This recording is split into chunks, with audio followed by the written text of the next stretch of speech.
Kia ora everyone. So I've been trying to make this video for a couple of days now. I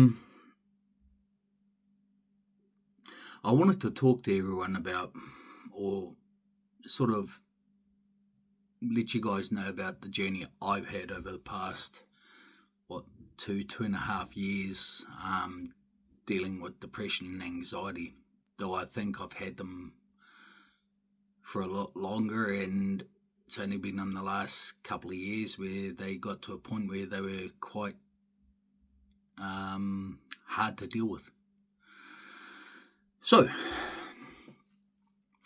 about 2.5 years ago, my dear wife was diagnosed with breast cancer.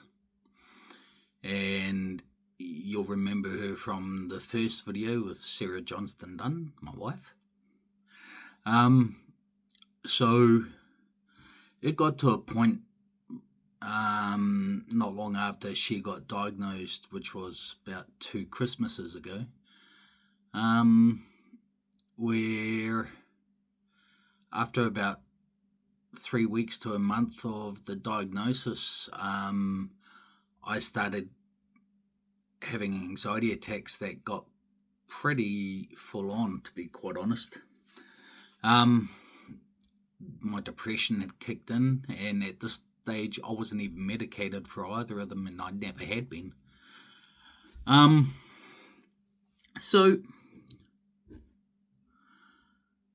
there came a point where, as I said, it got so bad, I was finding it hard to function. I was going to work and feeling like absolute rubbish. I still did what I needed to help others, but at the same time, I was not taking care of myself. Over the past couple of weeks, I've been approached by parents of some of my former Taekwondo students to see if I would start teaching them again. About 7 or 8 months ago now, I decided to give up Taekwondo due to health concerns of my own. Plus my mental health really wasn't doing too good. I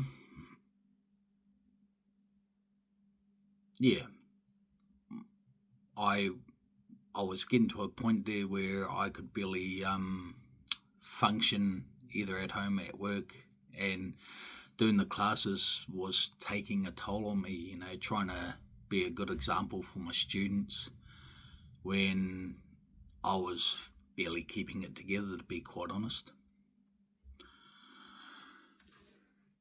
So, on Sarah's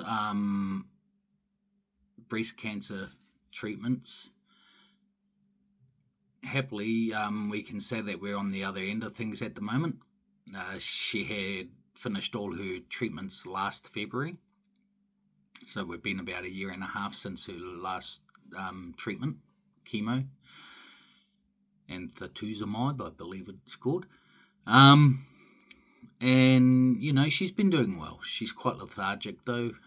Could take her anywhere from 3 to 5 and possibly longer in years to fully recover, to get back to being anywhere near where she was with her energy levels. And since the diagnosis, I had to take on a lot more responsibilities around home. Even now, it sometimes gets to me, but I do it because it has to be done. You do what you can for your partner or your wife. That's what a marriage is. You kind of have to take things 50-50, and when the other one is faltering because of illness, then you pretty much have to take up that slack regardless. It's not a complaint or anything like that. It's just the way things are. Anyhow, back to the mental health side of things.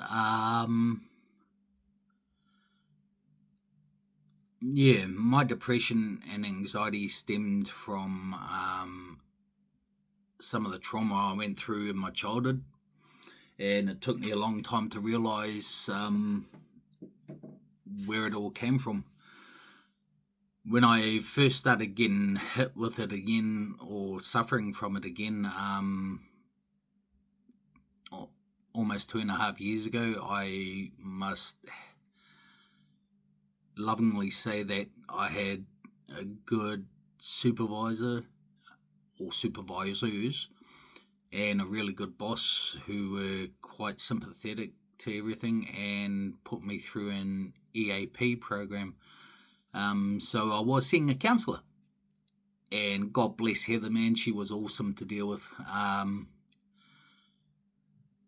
It was basically almost like a talk therapy where I talked myself into the solution and where things had come from. You should probably say I probably talked too much. So,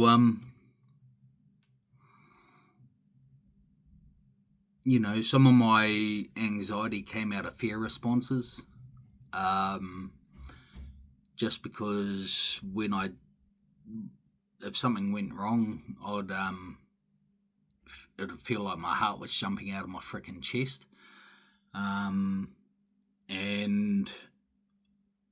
I would basically lock up and be buckled down to a knee and was really short of breath. My depression, on the other hand, I now realise that when I was depressed, I was basically shutting myself off from everyone else. Which would probably explain some of the stuff that happened years ago when my daughter was younger, and I was living with some family, and I'd shut myself in my room. Truth be told, I was chefing at the time, going through a few things, and yeah, it wasn't easy to deal with, but it was what it was, But in saying that, I've always been a gamer too, and I used to like just sitting in my room playing video games.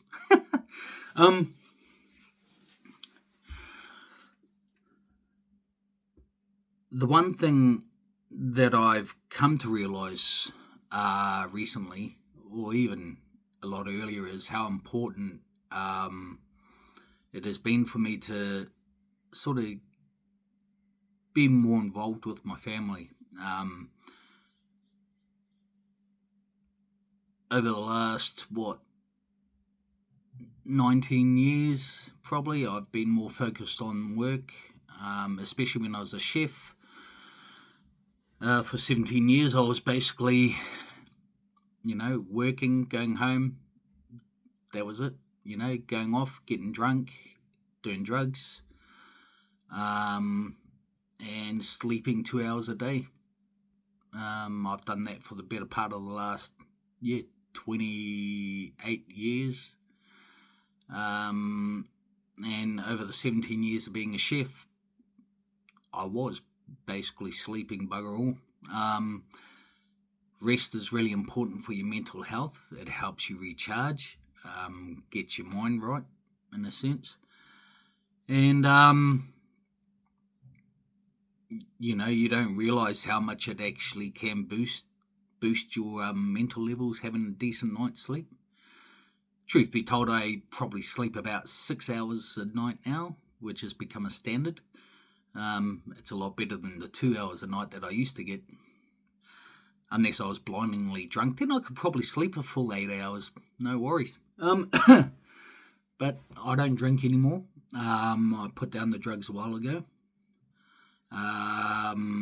Actually, I put down the drugs a good long time ago. I barely was touching them. When I started teaching Taekwondo, when I started doing Taekwondo, I slowed down on my alcohol intake. I'd already given up drugs by that stage. And once I started teaching, I went to maybe drinking once every 6 months, 3 to 6 months, depending. And happily, I haven't had a drink I haven't had any alcohol in probably a year and a half now, since I got married. And I've always felt a lot better when I've gone for long periods of sobriety, but don't get me wrong, every so often something will pop up and, man, do I want to drink, but, I totally abstain from it, so it's been good. And that's helped my mental health quite a bit. I'm happy to say that the things that bring me the greatest joy are knowing that my children are safe. My eldest child is 20, Ella, and she's living in Auckland, living her best life, and really good kid. My son Ren, I don't get to speak to him as much as I'd like to. He's 19 now, and he's doing his thing up in Rafiti, so I hear. I was just on the phone to his mother last night, actually. And then I have my wife and my son Daniel here in Taranaki with me. And there's ups and downs with Daniel. He's autistic, but, very loving child. Usually pretty good. Has his moments, like all kids. And as I said, Sarah's recovering. And so, things could be a lot worse, but things are definitely not as bad as it is for some other people, and that's the sad thing. Now, the type of breast cancer Sarah had was HER2 positive breast cancer. I'll probably chuck some pictures up on this video soon, just to show you what it is.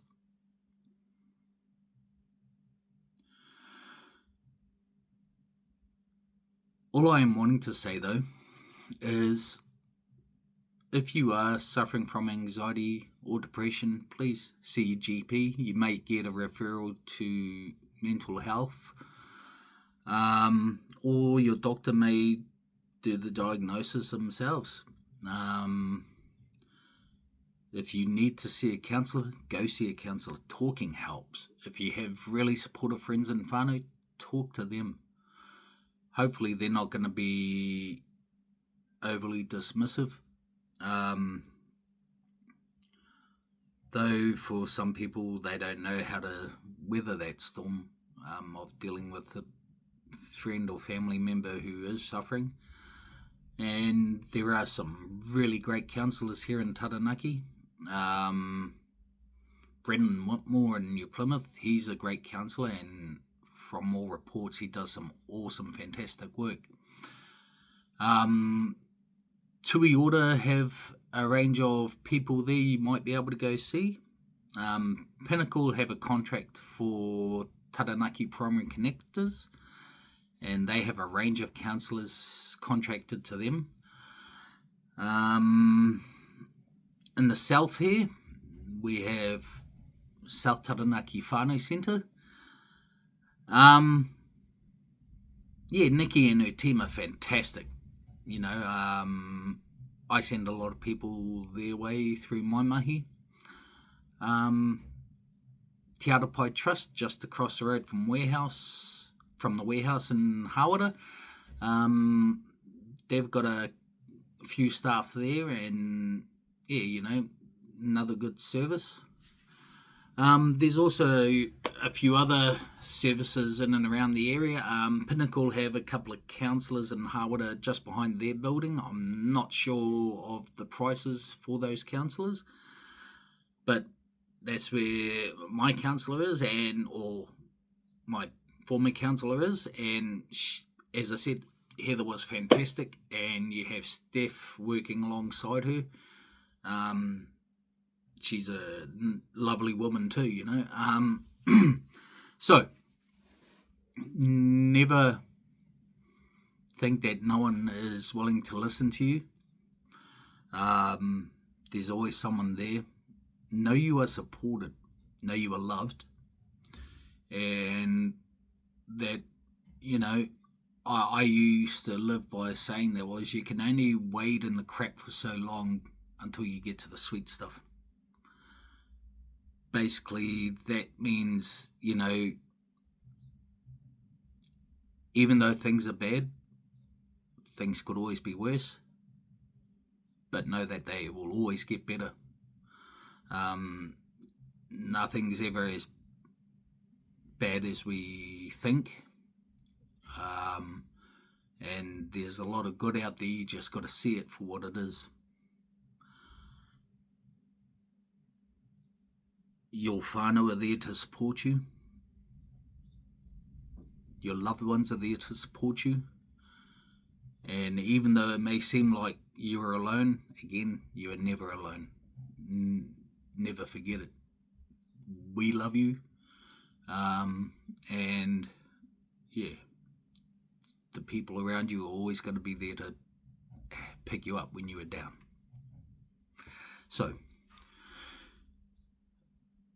I know this was a slightly depressing sort of a video. No pun intended. Anyhow, if you like this sort of content, even though, as I said, this was a bit of a downer sort of a video, and I apologise for that, but I thought I'd share my journey just to show you that, even I'm human. I have things I have to deal with. But yeah, if you like these sorts of videos, please drop a like, comment, please subscribe, and share this this content with anyone you know. Also, I kind of forgot, there was a suicide prevention workshop just the other day. And, they're there for people who are self-harming and trying to prematurely end their lives. Again, for anyone who has contemplated that, again, you are not alone. People are here to help. Your loved ones are there for you. They love you. They will miss you if you ever do it. And sometimes, as much as we feel that we're suffering, when you're gone, the ones around you suffer too. And will miss you dearly. And again, there are people there to talk to if you need. And I'll try and chuck some links in the description of this YouTube video. Anyway, thank you so much for putting up with this spiel. Again, like, comment, share, and subscribe. That just helps boost us out to the algorithm, and hopefully they will share these videos with more people. Other than that, enjoy your weekend. Today is Mother's Day, by the way, so give some love and shout outs to all the mothers out there who do fantastic mahi with your families. Be safe. Love you. God bless. Ka kite anō.